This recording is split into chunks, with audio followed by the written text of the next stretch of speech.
All right, friends, a few weeks ago, we talked about beating boredom with your kiddos this summer. Are you tired of hearing the phrase, I'm bored? Tell me, what are you doing with your summertime? But here's the thing, we're not talking about that again. What we are talking about is how sometimes we can feel bored in our own spaces. And before we get in the car to drive to Home Goods, before we get online to shop Amazon, before we do any of that, I want to talk to you about different ways we can beat the boredom in our own home, ways that we can be creative to reimagine our space, to refresh our space without spending a single dime. Would you be up for that? All right, let's do it. Today we're talking about 8 ways that you can beat the boredom in your home by refreshing, reimagining, and maybe repurposing. Enjoy today's show. We grew up with the phrase, home is where the heart is, but our culture has shifted and now the message is, home should be Pinterest perfect. I'm calling BS on that message. Home, it's not about the stuff, it's about the story. And whether you know it or not, your home is a reflection of you and is already saying something. So what is it that you want it to say? Hey, I'm Danny, a former first grade teacher turned home decorator. Going from a dual income to a single income so I could stay home with my babies meant budget, like ramen eating, Goodwill shopping budget. And I learned a few things along the way, like how to bring big style to your home without breaking the bank. And I'm sharing it all with you. Tips, tricks, decor, and design advice so you can learn to tell your story with your style, where you can start living free from the Pinterest perfect trap and start living a life of intention. Welcome to Fig and Farm at Home, where we design happy living and where it doesn't have to be perfect to be beautiful. How many of you are hearing the words, I'm bored, daily this summer? Are you? And what if they're not coming from your kiddos? What if they're coming from you inside of your head about the things that you're seeing inside of your home?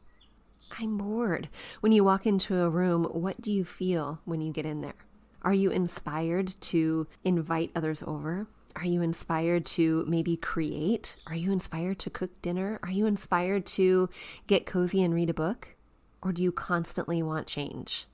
If you are bored with your home decor, this episode is for you. And if you're bored with your home decor and you don't want to go to the store, really this episode is for you. Because we can go to the store. Of course we can.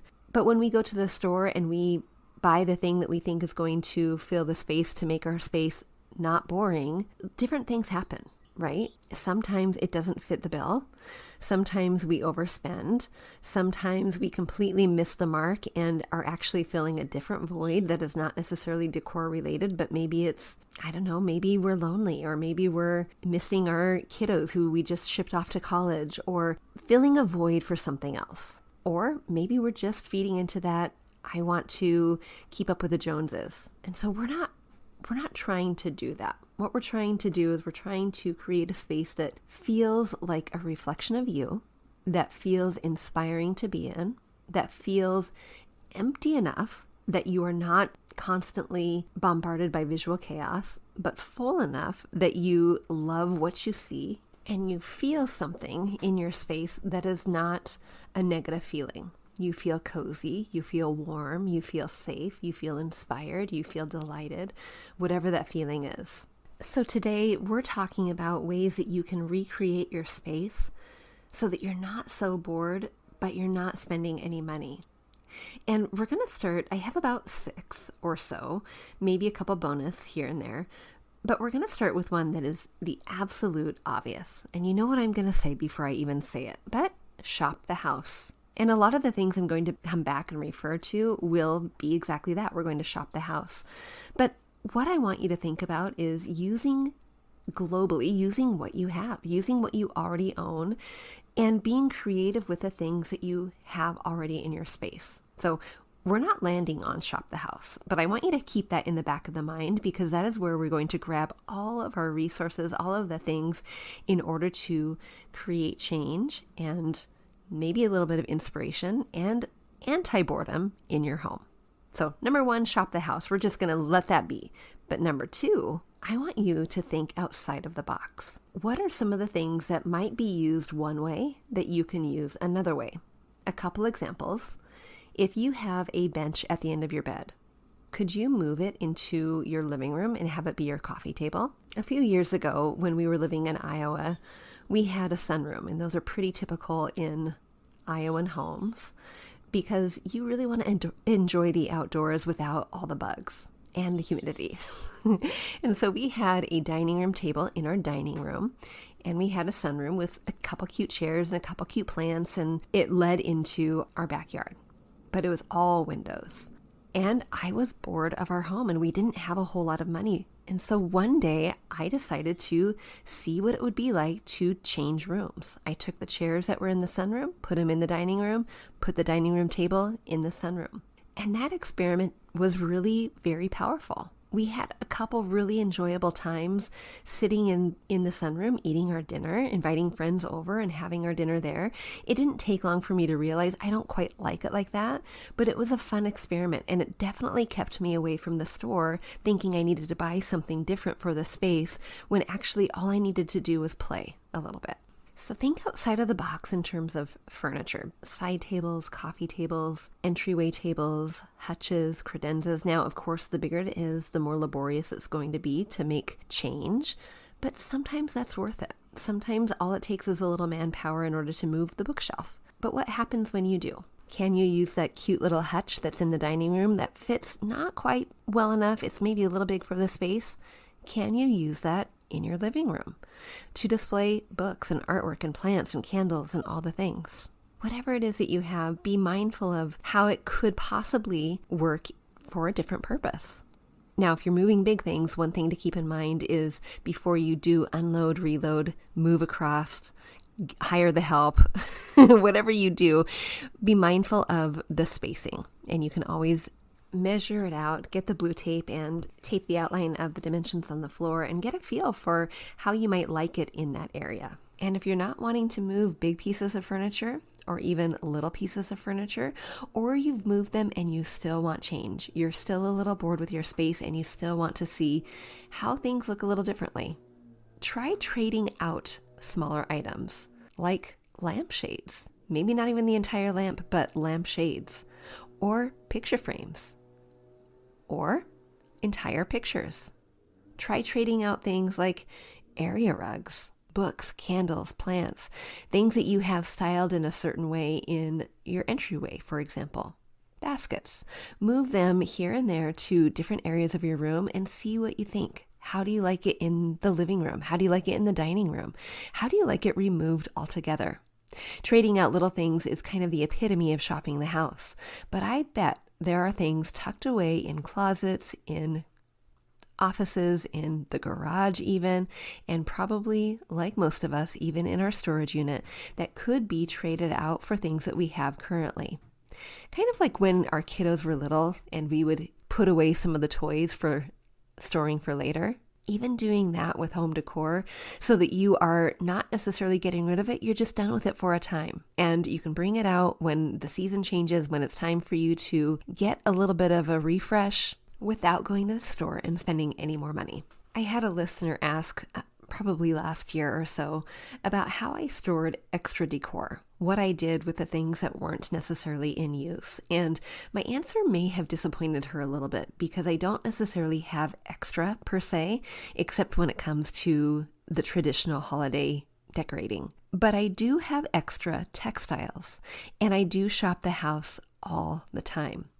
And of course, I have the luxury of shopping my shop items when they are not in rotation currently in my brick and mortar. But let's go back to the textiles, because textiles are such an easy way to change your space without making it feel like you have to rearrange furniture or remove everything from your room or buy anything new. Textiles can dramatically change your space. And textiles in their very nature don't take up a whole lot of space. So what do I mean by textiles? I'm thinking pillow covers. So if you have inserts for your pillows and then you just have a few covers that you change here and there, that is a great way to refresh your space without committing to a brand new purchase.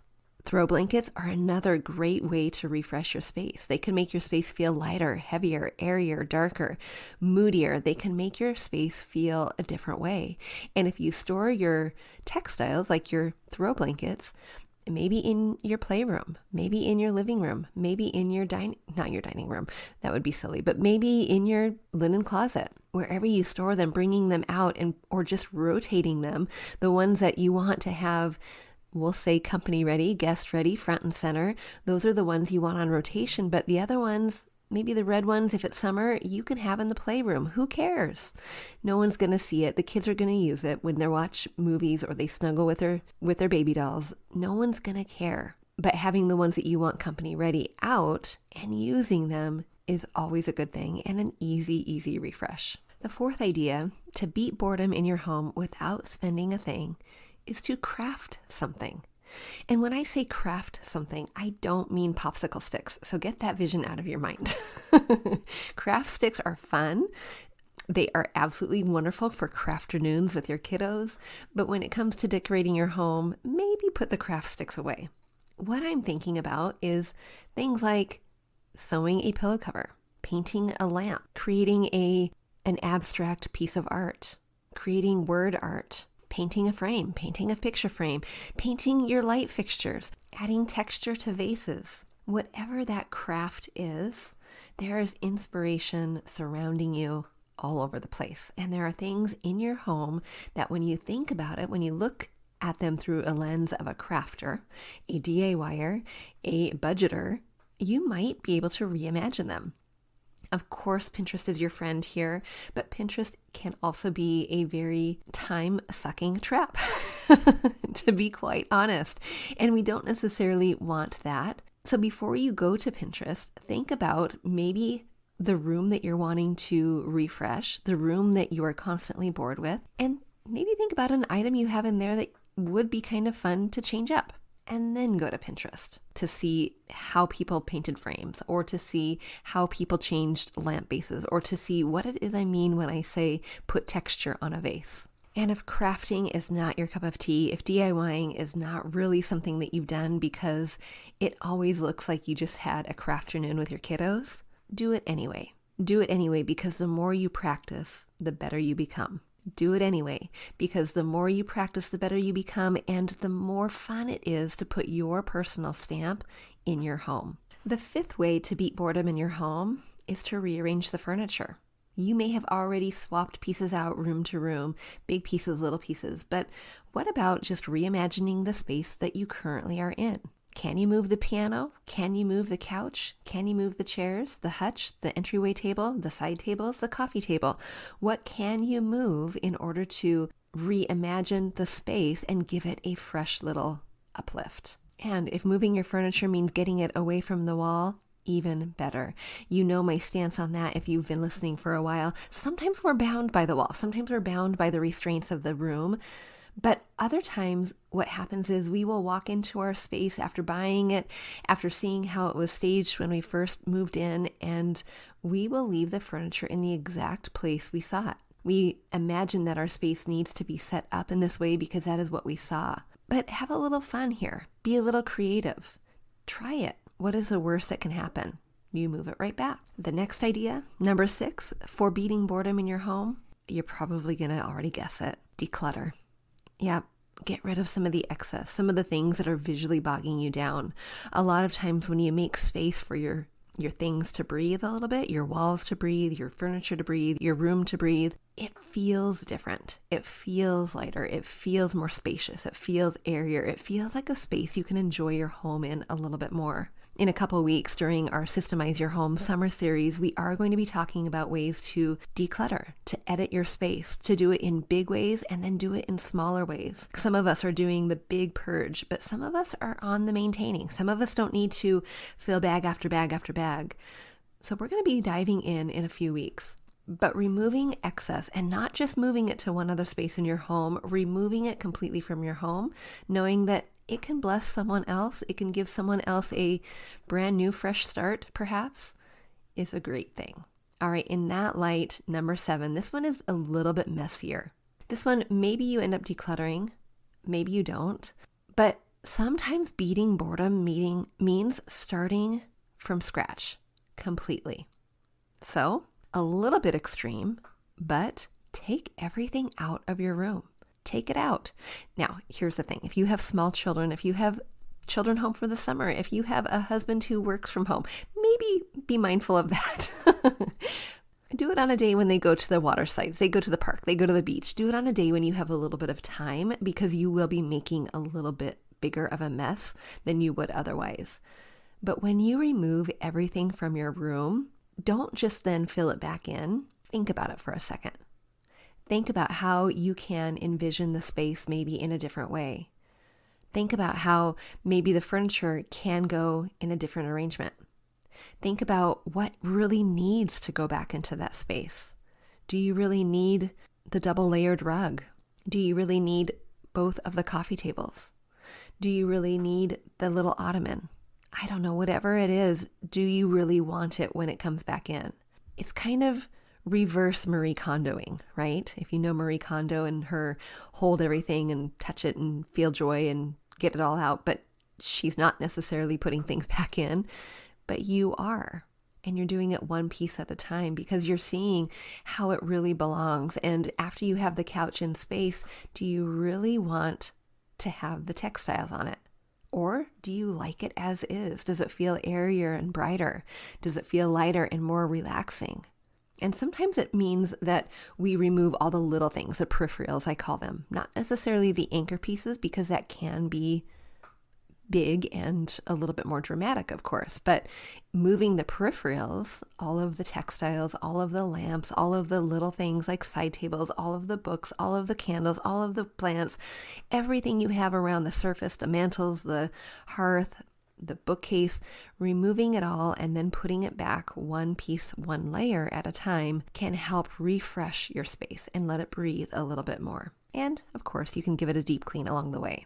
All right, and the last thing to do, number 8, is to just have fun, experiment, play around a little bit.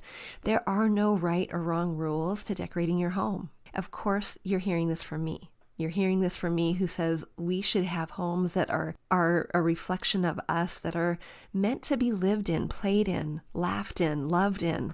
Our homes are meant to be inspiring and delightful. Our homes are meant to be a respite from the world outside and not rules to be bound by. Sure, are there guidelines for hanging curtains and art and TVs and chandeliers and rugs and all the things? Yes, absolutely. Are there ways to make your home look and feel cohesive? Yep, absolutely. But your homes are yours. The walls that you live in are the walls that you play in. The walls that you live in are the walls that you laugh in.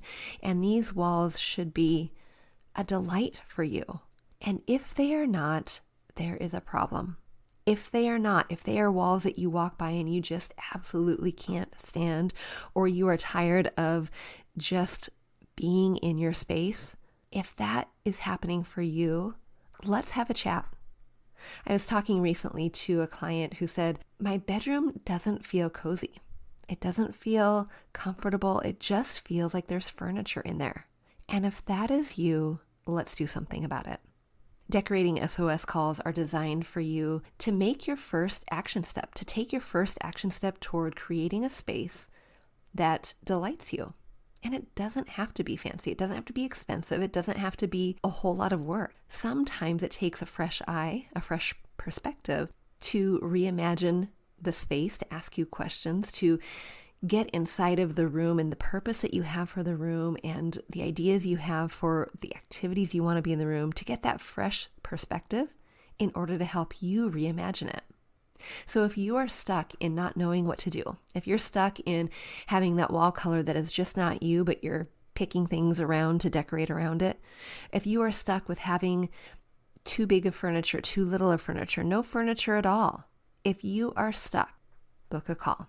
My summer spots are still available, and one of those spots might be yours. So go to figandfarm@home.com/book-a-call, and you can get on the schedule so you can start taking that first action step toward creating a home that you are no longer bored with. All right, friends, until next time, I will see you soon.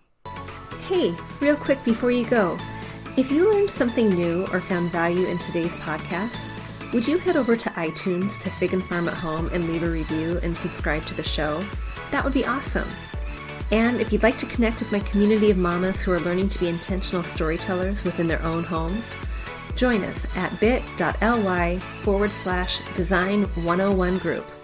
There's always more room at the table. See you soon.